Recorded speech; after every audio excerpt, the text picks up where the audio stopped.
안녕하세요.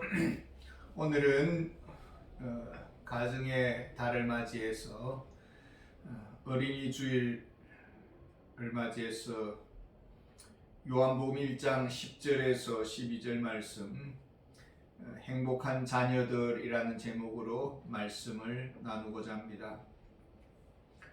5월은 가정의 달입니다. 어린이 주일이기도 합니다. 오늘은 우리 자녀들에게 행복이 가득하기를 바랍니다. 가정마다 행복 충만하기를 원합니다. 행복이란 모든 일을 지속 가능하게 합니다. 행복하지 않다면 아무리 좋은 일도 지치고 맙니다. 좋은 사업도 행복하지 않으면 발전할 수가 없습니다. 학업도 행복해야 지속할 수 있습니다. 목회도 행복해야 지속할 수 있습니다. 그런 점에서 행복이란 너무나도 중요한 것입니다. 오늘 우리 자녀들은 행복할까요? 혹시 공부의 노예가 되어 있지는 않습니까? 청소년 자살률이 아주 높은 나라입니다. OECD 국가 중에 자살률이 아주 높은 나라가 우리나라입니다. 이것은 행복 지수가 아주 낮다라는 것이죠. 세계에서 우리 대한민국이 147개 나라 중에서 행복 지수가 한 중간 정도 됩니다. 우리 자녀들에게 행복을 찾아줄 수는 없을까? 우리 지역이 대한민국에서 참 좋은 행복 지수가 높은 지역이 되었으면 좋겠다라는 생각이 듭니다. 이런 문제를 깊이 고민하신 분이 계십니다. 바로 하나님 아버지십니다. 인생들이 사탄의 유혹으로 넘어졌습니다. 에덴의 행복을 상실했습니다. 하나님을 아버지라고 부르지를 못합니다. 존재하는지조차 모르고 있습니다. 영적 고아가 되었습니다. 어디서 와서 무엇을 하다 어디로 가는지도 모릅니다. 방황하다가 세월을 낭비하는 것입니다. 크리스마스가 되면은 산타 할아버지가 선물 꾸러미를 어깨에 메고 사슴을 타고 오는 그런 카드를 많이 보았습니다. 아기 예수님 과연 이 세상에 무슨 선물을 보따리를 가지고 오셨을까요? 하나님은 예수 그리스도를 통해서 우리에게 무엇을 주시려고 독생자를 보내셨을까요? 우리는 어떻게 하면 예수님이 주고자 하는 그 선물 꾸러미를 받을 수가 있을까요? 북한에서 내려온 한 여성 탈북자가 있었습니다. 북한에서는 공부도 많이 하고 대학도 나왔습니다. 근데 중국 가까운 접경에 있다 보니까 중국 소식을 듣게 되고 그러다가 용기를 내어 중국에 건너가게 됩니다. 그러다가 현실을 보게 되면서 어려운 과정을 거쳐서 대한민국에 오게 됩니다. 그러나 북한에는 사랑하는 아들 5살 난 어린 아이가 있었습니다. 10년 넘게 보지 못하다가 어려운 경로를 통해서 이제 남한에 그 아들도 오게 됩니다. 아이도 많이 변했겠죠. 이제 그 탈북민들 또 아들이 속해 있는 그 그룹의 사람들과 엄마가 또 만나는 기회가 있었습니다. 엄마는 그 아들을 볼 때에 저 아이가 내 아들이구나라는 것을 직감적으로 알게 됩니다. 그리고 만나게 되고 그 아이에게 부탁을 합니다. 이미 이 아이는 청년이 되었습니다. 그 아이의 청년의 마음속에는 나를 버리고 떠난 엄마에 대한 원망이 없을까? 엄마의 마음과 감정은 복잡합니다. 이때 엄마가 아들에게 말합니다. 아들아, 내가 너를 만나면은 꼭 한 가지 소원이 있다. 그것은 너에게 숟가락에 밥을 떠서 너의 입에 한번 떠먹여 주고 싶다. 네가 그것을 허락할 수 있겠느냐 했더니 그 아이가 고개를 끄덕입니다. 엄마는 하얀 쌀밥에 김치를 얹어서 아들의 입에 떠먹여 줍니다. 그 순간 이 아들도 엄마도 펑펑 울게 됩니다. 서로 마음 문을 열게 된 것입니다. 성경은 말합니다. 세상은 그로 말미암아 지은 바 되었으되 세상이 그를 알지 못하였고 과연 모를까요? 부모와 자녀, 이것은 본능적인 인식을 가지게 됩니다. 자녀는 아버지를 알아봅니다. 본능적인 인식입니다. 예수님이 우리에게 주고자 한 것은 다름 아닌 하나님 아버지였습니다. 그 이름을 믿는 자들에게 하나님의 자녀가 되는 권세를 주셨으니 로마서 8장 5절에는 너희는 다시 무서워하는 종의 영을 받지 아니하고 양자의 영을 받았으므로 우리가 아빠 아버지라 부르짖느니라. 성령이 친히 우리의 영과 더불어 우리가 하나님의 자녀인 것을 증언하시나니 예수님을 믿는 자, 성령을 받은 자는 하나님을 아빠 아버지라고 부르고 인식한다라는 것입니다. 요한복음 20장 17절에 보면은 예수께서 이르시되 나를 붙들지 말라. 내가 아직 아버지께로 올라가지 아니하였노라. 너는 내 형제들에게 가서 이르되 내 아버지 곧 너희 아버지 내 하나님 곧 너희 하나님께로 올라간다 하라 하시니. 부활하신 예수님, 막달라 마리아에게 새로운 관계를 이야기를 해줍니다. 내 하나님이 곧 너의 하나님이다. 내 아버지가 곧 너의 아버지다. 이것이 예수님께서 이 땅에 오셔서 십자가를 지신 목적입니다. 아버지 하나님 안에는 모든 것이 있습니다. 그리고 아버지께로 가는 길은 바로 예수님이십니다. 요한복음 14장 6절에 내가 곧 길이요 진리요 생명이니 나로 말미암지 않고는 아버지께로 올 자가 없느니라. 우리가 예수 그리스도를 알아가는데 그 인식의 기초가 무엇입니까? 우리와 그리스도와의 관계의 문은 무엇입니까? 요한복음 1장 1절에 태초에 말씀이 계시니라. 이 말씀이 하나님과 함께 계셨으니 이 말씀은 곧 하나님이시니라. 말씀이신 하나님, 하나님의 말씀은 우리와 그리스도와의 관계를 이어주는 인식의 근거가 됩니다. 사단은 이 거룩한 관계를 방해하기 위해서 공격을 합니다. 고린도후서 4장 4절에 보면은 그 중에 이 세상의 신이 믿지 아니하는 자들의 마음을 혼미하게 하여 그리스도의 영광의 복음의 광채를 비치지 못하게 함이니 그리스도는 하나님의 형상이니라. 우리의 마음에 그리스도가 밝히 보이지 않도록 사단이 어떻게 작업을 합니까? 하나님의 말씀에 접근하지 못하도록 방해를 하는 것입니다. 성경 말씀과 거리두기를 하도록 태클을 겁니다. 우리는 말씀을 통해서 그리스도를 만났습니다. 말씀을 통해서 예수님을 하나님의 아들로 믿습니다. 이런 지식적 고백, 인정은 사탄도 할 수가 있습니다. 귀신이 말합니다. 누가복음 4장 34절에 나사렛 예수여 우리가 당신과 무슨 상관이 있나이까? 우리를 멸하러 왔나이까?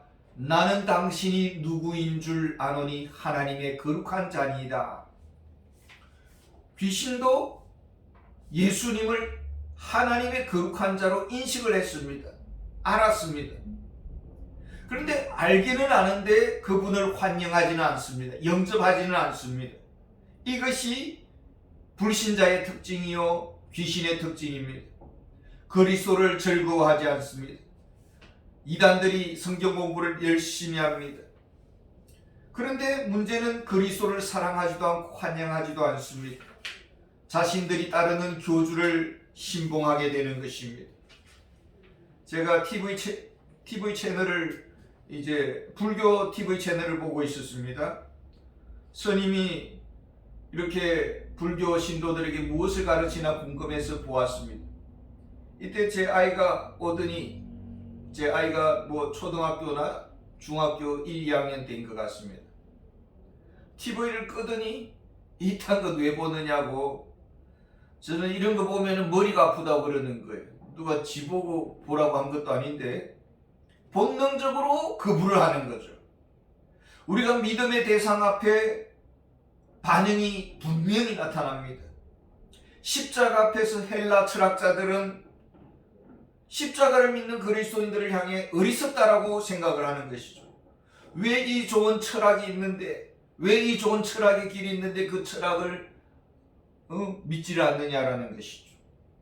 유대인들은 그리스도인들을 향해서 무능하다고 생각을 합니다. 왜 무기력하게 십자가에 죽은 그 사람을 따르느냐고. 능력이 있다면 십자가에서 내려와 이 세상을 다스리고 이 세상을 바르게 통치해야 되지 않느냐라고.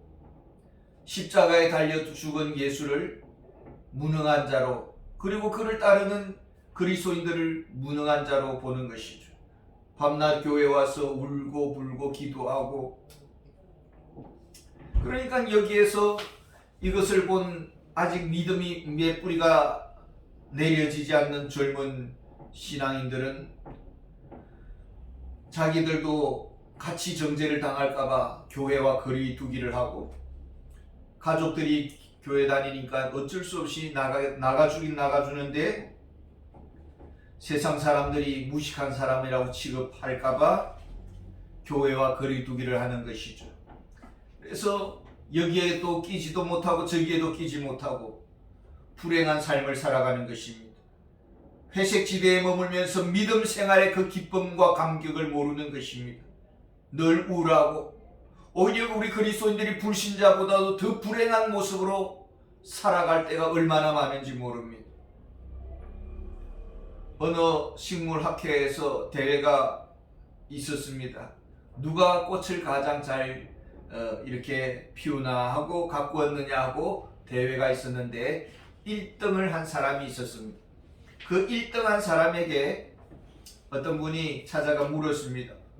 어떻게 하면 그렇게 꽃을 잘 피울 수 있었느냐, 비결이 무엇이냐 라고 물었더니 그 사람의 대답이 간단합니다. 뿌리를 깊이 내리게 해야 좋은 꽃을 맺을 수 있다는 것입니다. 신앙의 깊이, 이것이 문제라는 것이죠. 오늘 우리는 정말 그리스도를 즐거워하느냐, 마음으로 환영하느냐, 그리고 그 환영하는 마음의 저변에는 무엇이 있습니까? 내가 정말 예수 믿게 되어서 천만 다행이다. 내가 예수 믿는 것은 횡재한 것이다. 왜요? 율법과 성령 앞에서 선 우리 자신을 볼 때에 우리의 영혼은 병들고 초라하고 영원한 지옥에 갈 수밖에 없는 죄인이요, 영원한 저주와 고생뿐인 우리 인생인데, 절대 절망이요, 조금도 어떤 가능성 여지가 없는 인생들인데 예수님이 오셔서 십자가 위에서 우리의 죄와 저주를 다 짊어지셨습니다. 얼마나 다행인가라는 것이, 믿는 자에게는 하나님의 의와 거룩함을 주시고 결코 정죄함이 없다고 말씀하시고, 믿는 자에게는 하나님의 자녀가 되는 권세를 주시고, 믿는 자에게는 아들의 지위와 성품을 주시고, 믿는 자에게는 신의 성품에 참여하는 은혜를 주십니다. 예수님은 나는 마음이 온유하고 겸손하다고 말씀하셨습니다. 참 그리스도인들의 모습은 온유하고 겸손한 이미지가 내재되어 있습니다. 너무 화려하지도 않고 너무 튀려고도 하지 않습니다. 언제나 어디에서나 사람들을 만나면은 부드럽게 섬기려고 합니다. 이것이 그리스도인들의 이미지입니다. 있어도 없어 보이고 없어도 기품이 있어 보입니다. 과연 그 이름을 믿는다는 것은 무엇입니까? 그 이름을 믿는 자에게는 하나님의 자녀가 되는 권세를 주셨으니, 그 이름이란 그분의 권세, 그분의 생명을 말합니다. 다시 말하면 살아계신 그분을 믿습니다. 가까이 계신 그분을 믿습니다. 무엇을 믿습니까? 살아계신 그리스도를 믿는 것입니다. 살아계신 그리스도께서 우리에게 말씀하십니다. 히브리서 13장 5절에 돈을 사랑하지 말고 있는 바를 족한 줄로 알라. 그가 친히 말씀하시기를 내가 결코 너희를 버리지 아니하고 너희를 떠나지 아니하리라 하셨느니라. 가까이 계신 그분은 우리에게 무엇을 주기를 원하십니까? 빌립보서 4장 13절에 보면은 내게 능력 주시는 자 안에서 내가 모든 것을 할 수 있느니라. 이사야 40장 31절에는 오직 여호와를 앙망하는 자는 새 힘을 얻으리니 독수리의 날개치며 올라감 같을 것이요 다른 박질하여도 곤비하지 아니하겠고 걸어가도 피곤하지 아니하리로다. 살아계신 그리스도를 믿는 자는 고백합니다. 나의 힘이 되신 여호와여, 내가 주를 사랑하나이다. 살아계신 그리스도는 우리가 정죄를 당하고 비방을 당할 때에, 그리고 근심할 때에 말합니다. 고린도전서 1장 30절에 예수는 하나님으로부터 나와서 우리에게 지혜와 의로움과 거룩함과 구원함이 되셨으니, 예수 그리스도를 믿는 자는 하나님 아버지를 되돌려 받았습니다. 하나님 아버지를 믿는 자는 그분 안에 있는 모든 보배를 가진 자입니다. 사도 바울은 고백합니다. 고린도후서 6장 9절 10절에 무명한 자 같으나 유명한 자요, 죽은 자 같으나 보라 우리가 살아있고, 징계를 받은 자 같으나 죽임을 당하지 아니하고, 근심하는 자 같으나 항상 기뻐하고, 가난한 자 같으나 많은 사람을 부유하게 하고, 아무것도 없는 자 같으나 모든 것을 가진 자로다. 이 벅찬 행복, 이 무한한 부요, 이 진정한 영원한 행복의 주인공이 바로 그리스도인이요, 바로 우리들입니다.